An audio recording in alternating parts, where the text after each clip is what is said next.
Tavuk göğsünü bu şekilde şişte olacak gibi kuşbaşı şeklinde doğruyoruz. Bir tane tavuk göğsü benim için yeterli oluyor. Siz yapacağınız yemek miktarına göre et miktarını azaltıp çoğaltabilirsiniz. Bir tane soğanı rendeliyorum. Rendenin ince gözüyle. Sarımsakları da rendeliyoruz. Soğanı rendeledim. İsterseniz bu içerisindeki acı suyunu dökebilirsiniz. Posa kısmını kullanabilirsiniz. İçerisine 1 yemek kaşığı salça ekliyorum. 2 yemek kaşığı da yoğurt ekliyorum. Şimdi baharatlarını ekleyeceğim. 1 tatlı kaşığı pul biber. 1 çay kaşığı karabiber. 1 çay kaşığı da kimyon. 1 çay kaşığı da tuz.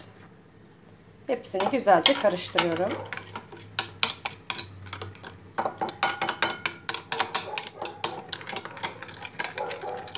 Manisa köpekleriyle meşhur arkadaşlar. Sokaklarda çok köpek var. Onların seslerini de duyuyorsunuz.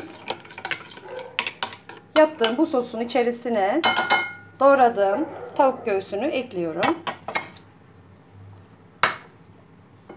1 çay kaşığı da kekik katacağım. Kekik de çok güzel oluyor. Onu da ekleyeyim.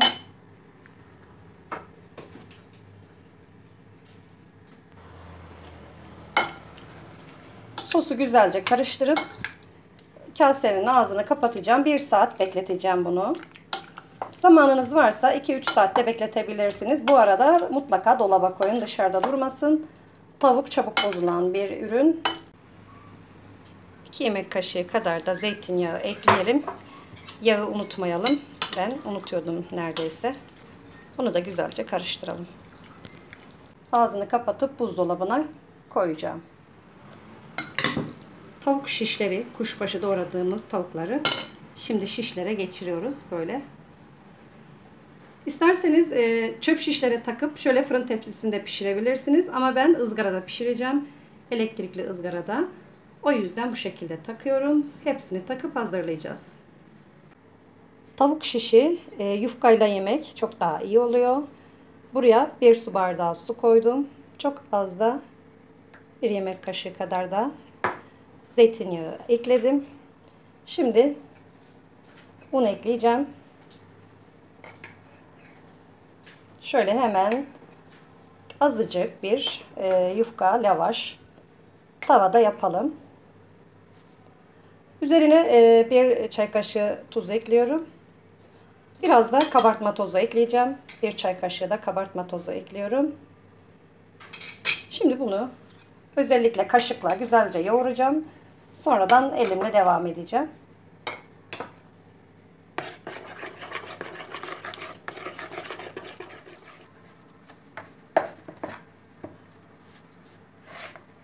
Bu kıvam benim için yeterli.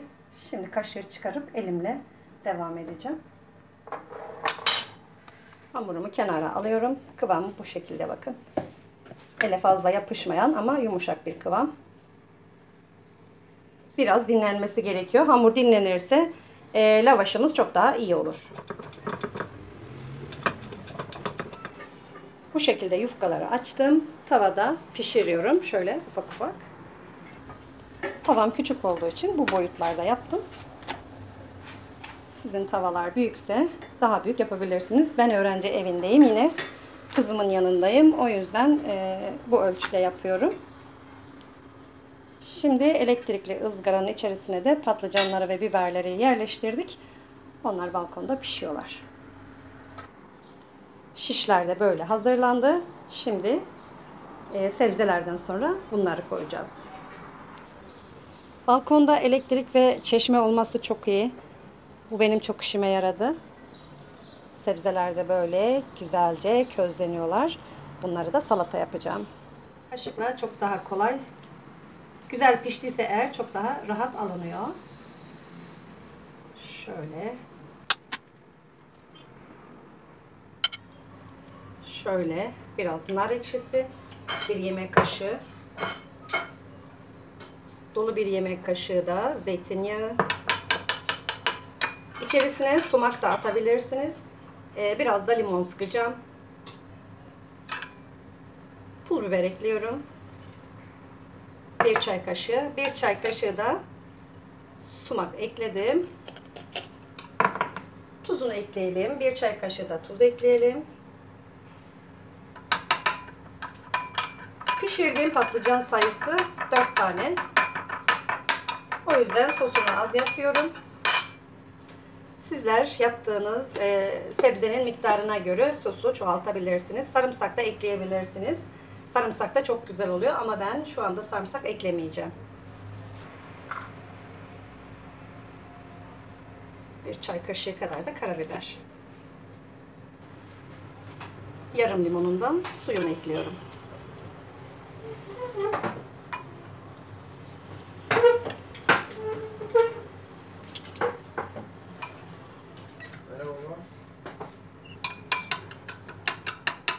Salatamız hazır. Şimdi bunun sosunu dökeceğim.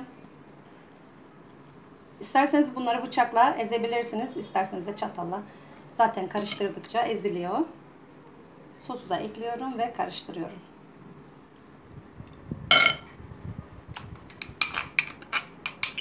Tabağımızda sos kalmasın. Şöyle şahane bir salata. Biz yazın bunu çok seviyoruz. Çok da sık yapıyoruz. Etlerin yanında şahane oluyor.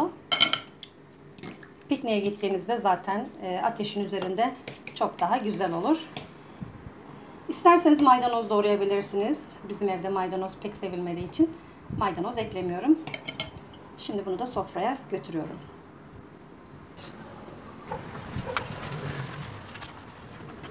Izgaramıza yerleştiriyoruz. Sizler de evinizde böyle aletler kullanıyor musunuz bilmiyorum ama biz bundan çok memnunuz. Hem sebze pişirmede hem de böyle tavuk ve köfte yaparken çok işimize yarıyor. Şişleri yerleştirdik. Sonrasında kapağını kapatıyorum. Zaten sadece bir düğmesi var. Açma kapama düğmesi. Düğmesi açık. Pişmeye bırakıyorum. Uzun sürede pişiriyor. Hemen yakmıyor. O anlamda çok güzel bir alet. Çok da uygun fiyata. Bundan birer tane edinebilirsiniz arkadaşlar. Şöyle çevirmemiz gerekiyor. Etin suyu da yağı da yine tabağa akıyor. Altta bir tane tabak var. Ona akıyor. Şimdi kapatıyorum bunu.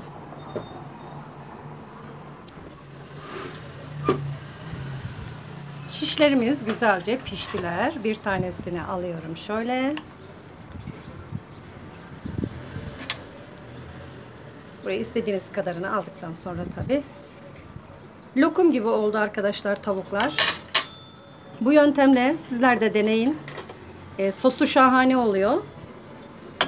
Buraya kadar videomu izlediyseniz beğeni yapıp yorum bırakırsanız sizlere dönüş yaparım.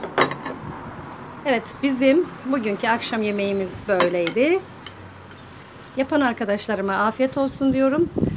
Eğer ki böyle bir makineniz yoksa aynı şekilde yapıp normal fırında da yapabilirsiniz. Başka videolarda görüşmek üzere. Hoşça kalın arkadaşlar. Sevgiyle yaşamda kalın. Mutlu kalın.